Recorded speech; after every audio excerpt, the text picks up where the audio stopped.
Apakah kamu pernah berlari mengejar hidup, tapi lupa bertanya, kemana sebenarnya arahku?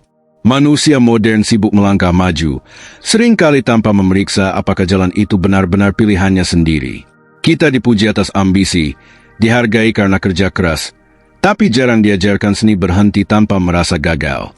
Ironisnya, di tengah budaya yang memuja produktivitas, data menunjukkan bahwa jam kerja panjang justru terkait dengan penurunan kesehatan mental, risiko stroke, bahkan kematian dini. Jadi, untuk siapa sebenarnya kita berjuang? Hidup kita sendiri atau ilusi status sosial yang disebut perjuangan? Pertanyaan ini bukan sekadar teori. Ia mengguncang ruang batin kita yang paling rapuh, ketakutan akan kegagalan, rasa malu dianggap menyerah, atau obsesi membuktikan diri di mata orang lain. Padahal, filsuf Stoik telah lama mengingatkan, kendalikan yang bisa kamu kendalikan, lepaskan yang tidak. Psikologi modern pun sejalan, menunjukkan bahwa kesejahteraan lahir bukan dari lari tanpa henti, melainkan dari kemampuan memilih secara sadar. Apakah beban ini layak dipikul, atau hanya ekspektasi yang tak pernah kita setujui? Kedamaian bukan dari kemenangan terus-menerus, melainkan dari keberanian untuk tahu kapan tak perlu ikut bertarung. Sayangnya, banyak orang hanya menyadari ini setelah kelelahan, sakit, atau kehilangan. Maka, mari kita telah bersama, apa makna sejati dari hidup tanpa paksaan? Apa pelajaran praktis yang bisa membuat kita lebih tenang, dewasa, dan bebas dari jebakan ambisi kosong? Tonton sampai akhir agar kamu tak melewatkan inti dari pembahasan ini. Jangan lupa klik subscribe dan aktifkan lonceng notifikasi agar kita bisa terus berbagi wawasan yang menginspirasi. Yuk, mulai perjalanan ini. Poin 1. Hidup penuh di masa kini. Pernahkah kamu bertanya, bisakah kita benar-benar hadir sepenuhnya di saat ini? Otak kita sering jalan-jalan sendiri.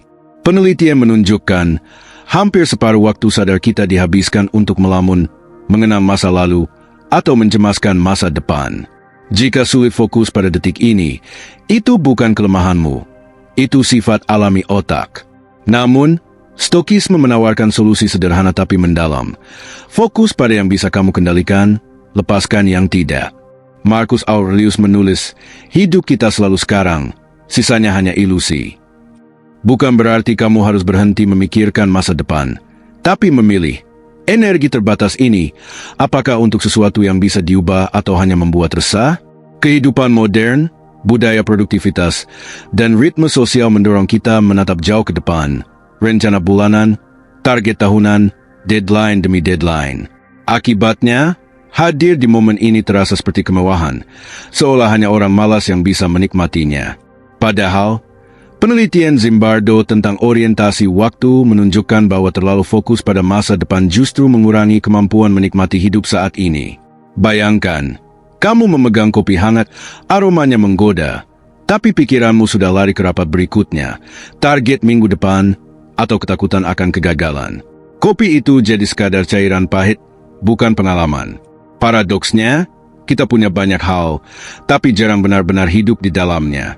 Secara psikologis, ada alasan kenapa kita sulit hadir. Trauma masa lalu membuat otak mengulang kenangan, seolah bisa memperbaikinya. Ketidakpastian masa depan memicu kecemasan, membuat kita sibuk membayangkan skenario terburuk, padahal 90% kekhawatiran itu tak pernah terjadi.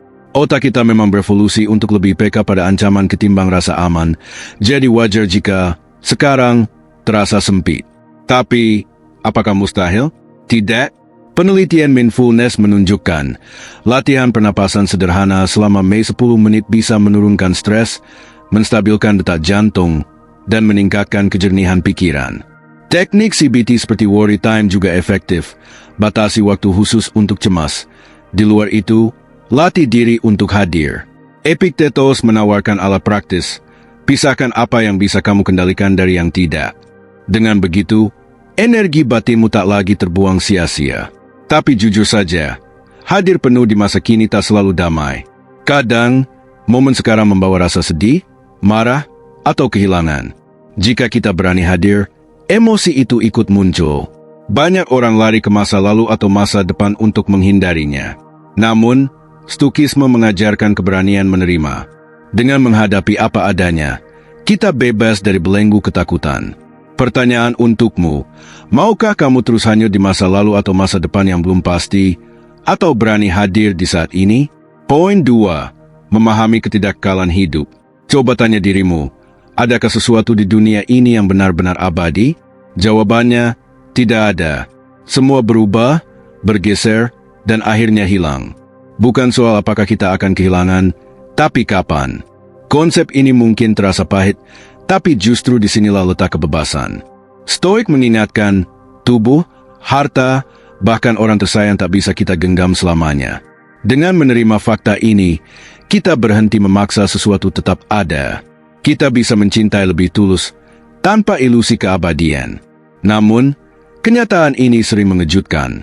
Saat perpisahan datang, banyak yang marah atau hancur karena diam-diam mereka percaya ini akan selalu ada. Sejarah manusia menunjukkan tak ada dinasti atau peradaban yang kekal. Filsuf Felipe Aris mencatat, dulu kematian adalah hal biasa, kini justru disembunyikan, membuat kita sulit berdamai dengan kehilangan. Psikologi modern menyebutnya terror management theory.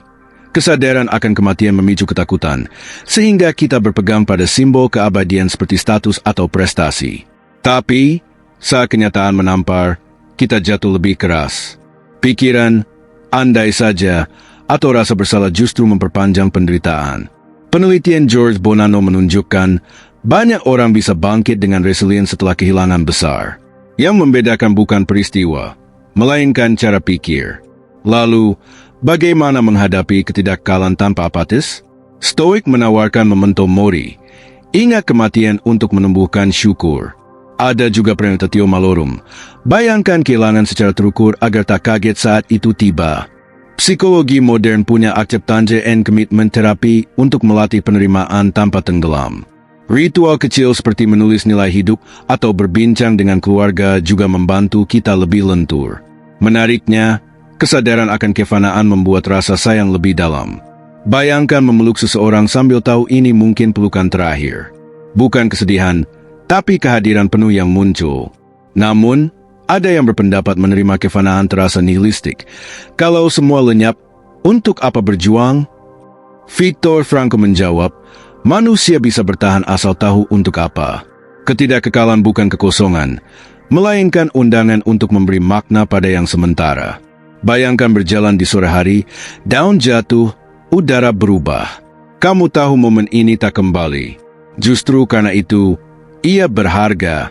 Pertanyaan, maukah kamu terus menolak perubahan, atau berdamai agar setiap momen terasa penuh? Poin 3. Kekuatan penerimaan. Ada saat ketika kita berjuang mati-matian, tapi dunia tak memberi hasil seperti harapan. Di titik itu, muncul rasa putus asa. Apakah aku kurang keras, atau ini takdir? Disinilah penerimaan berperan. Stokisme menegaskan, penerimaan bukan menyerah. Epictetus mengajarkan untuk memisahkan apa yang bisa dikendalikan dari yang tidak. Jika hasil akhir di luar kuasa, mengapa habiskan energi menabrak tembok? Lebih bijak mencari pintu yang terbuka. Psikologi modern mendukung. Acceptance and commitment therapy, ACT, menunjukkan bahwa penerimaan membuat kita lebih fleksibel menghadapi masalah, mengurangi kecemasan, depresi, bahkan nyeri kronis. Penerimaan bukan kelemahan, melainkan strategi realistis untuk fokus pada yang masih bisa disentuh. Budaya juga memengaruhi. Ada yang mengajarkan kerja keras melawan nasib, ada pula yang menekankan ikhlas karena semua ada waktunya. Keduanya valid. Primary control mengubah dunia luar, secondary control menyesuaikan batin. Kuncinya, tahu kapan berjuang, kapan menerima. Bayangkan seseorang gagal berulang kali di karir. Berhenti total bisa jadi keputusasaan, tapi penerimaan aktif, mengubah jalur atau belajar ulang, adalah kebijaksanaan. Bedanya tipis, dampaknya besar. Penerimaan bukan menekan emosi. Studi menunjukkan, menyembunyikan perasaan justru meningkatkan tekanan darah dan merusak hubungan. Penerimaan sejati terasa dari tubuh yang tenang, emosi yang tak meledak, dan tindakan yang selaras dengan nilai. Pertanyaan, jika kamu menerima apa yang tak bisa diubah, akankah energimu lebih bebas untuk hal yang masih mungkin? Poin 4. Belajar melepaskan. Seberapa sering kita menggenggam sesuatu yang seharusnya sudah pergi, benda, hubungan, atau rencana yang tak berjalan? Kita berkata, Belum waktunya lepas, padahal hati tahu sebaliknya. Stoikisme tegas, pisahkan yang bisa dikendalikan, pikiran, tindakan, dari yang tidak. Memaksa sesuatu di luar kuasa adalah sumber stres. Psikologi modern sejalan. Ellen Langer menyebut ilusi kendali sebagai pemicu utama stres. Kenapa sulit melepaskan? Budaya sering menganggap kehilangan sebagai aib. Otak kita juga benci rugi. Riset loss aversion menunjukkan kerugian terasa 2 kali lebih menyakitkan. Melepaskan bukan hanya kehilangan objek, tapi identitas. Putus cinta, misalnya, aktifkan area otak yang sama dengan nyeri fisik. Lalu, bagaimana caranya? Ritual kecil seperti menulis surat perpisahan atau premeditatio malorum stoik membantu. Tulis apa yang bisa diubah dan yang tidak. Atau gunakan goal disengagement. Hentikan tujuan buntu, alihkan energi ke yang baru. Penelitian menunjukkan, ini meningkatkan kesejahteraan. Melepaskan tak selalu indah. Rasa bersalah atau penyesalan mungkin muncul. Tapi bertahan di jalan salah justru menambah kerugian, sungkos. Saat kita lepas, perhatian terbuka, peluang baru terlihat. Bayangkan, kamu hampir menghubungi seseorang yang seharusnya dilepas. Lalu, kamu tarik napas, letakkan ponsel, dan buka ruang untuk yang lebih sehat. Itulah awal kebebasan. Pertanyaan, maukah kamu terus menggenggam yang melelahkan atau membuka tangan untuk sesuatu yang lebih layak? Poin 5. Latih kesadaran penuh, mindfulness. Pernahkah kamu duduk diam, tapi pikiranmu berkelana? Tubuh di sini, tapi kepala sibuk dengan skenario masa depan atau kenangan lama. Penelitian Harvard menunjukkan, pikiran kita mengembara 47% waktu sadar, dan itu menurunkan kebahagiaan. Stoik menyebutnya prosoche, perhatian penuh pada saat ini. Bukan hanya meditasi, tapi disiplin mental. Neuroscience mendukung, latihan pernapasan sederhana mengurangi aktivitas default mode network otak, membantu kita hadir. Tapi, hadir tak selalu mudah. Kadang, diam justru memunculkan kegelisahan. Itu bukan kegagalan, melainkan tanda kita menyentuh lapisan batin. Mindfulness sejati adalah keberanian menghadapi diri tanpa distraksi. Coba ini, saat sarapan, fokus pada roti di tanganmu, teksturnya, aromanya. Penelitian menunjukkan, mindful eating mengurangi makan emosional. Atau pasang niat kecil, tarik napas panjang sebelum buka laptop. Teknik 3-3-3 juga membantu. 3 napas, relax 3 bagian tubuh, sebut 3 nilai harianmu. Mindfulness bukan kosmetik mental. Stoikisme mengingatkan, ia hanya berguna jika selaras dengan kebajikan. Pertanyaan, maukah kamu melatih hadir atau terus membiarkan pikiran mengembara? Poin 6. Gunakan keheningan dengan bijak. Diam kadang terasa menekan, seperti ruang kosong yang memaksa kita hadapi diri sendiri. Banyak yang memilih kebisingan, musik, media sosial, hanya untuk lari dari hening. Penelitian menunjukkan, sebagian orang lebih rela disetrum daripada duduk diam 10 menit. Bagi Stoik, diam adalah alat. Epictetus menyarankan jeda untuk memilah yang bisa dikendalikan. Diam bukan kehampaan, melainkan rem untuk refleksi. Penelitian mendukung, 2 menit hening setelah musik bisa menurunkan detak jantung lebih efektif daripada musik itu sendiri. Tapi, diam juga punya sisi gelap. Bagi sebagian, ia memicu trauma atau ruminasi. Kuncinya, takaran. Diam teratur dalam dosis kecil lebih baik daripada paksaan panjang. Bayangkan, kamu duduk tanpa notifikasi, hanya napasmu dan pikiran. Mungkin muncul pertanyaan sulit. Siapa aku tanpa perang-perangku? Diam adalah cermin yang menunjukkan kejernihan jika kita berani melihat. Pertanyaan, akankah kamu menjadikan diam sebagai sahabat atau terus lari ke kebisingan? Poin 7. Nikmati perjalanan, bukan hanya hasil.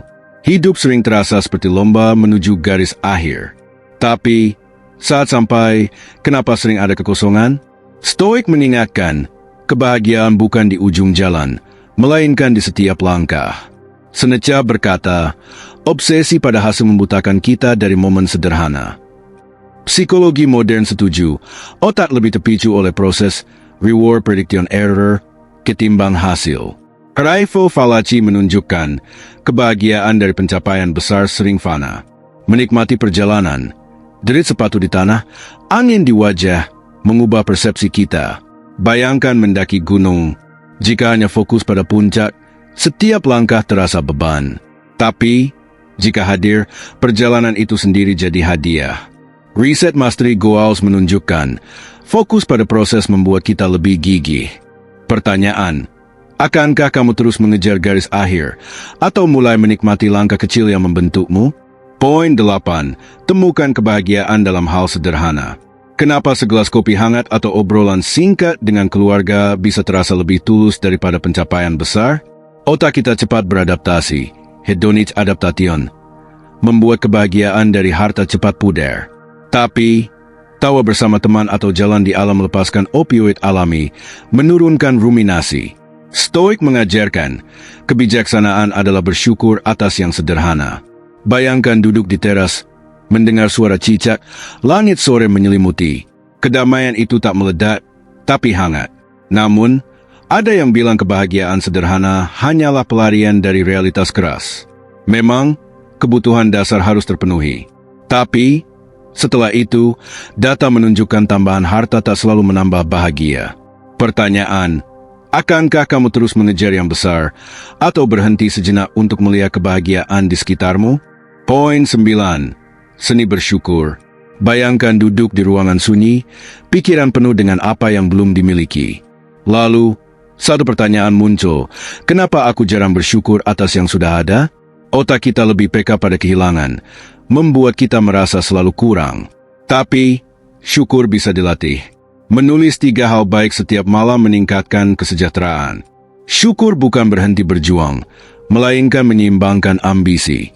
Penelitian menunjukkan, orang yang bersyukur lebih sabar dan prososial.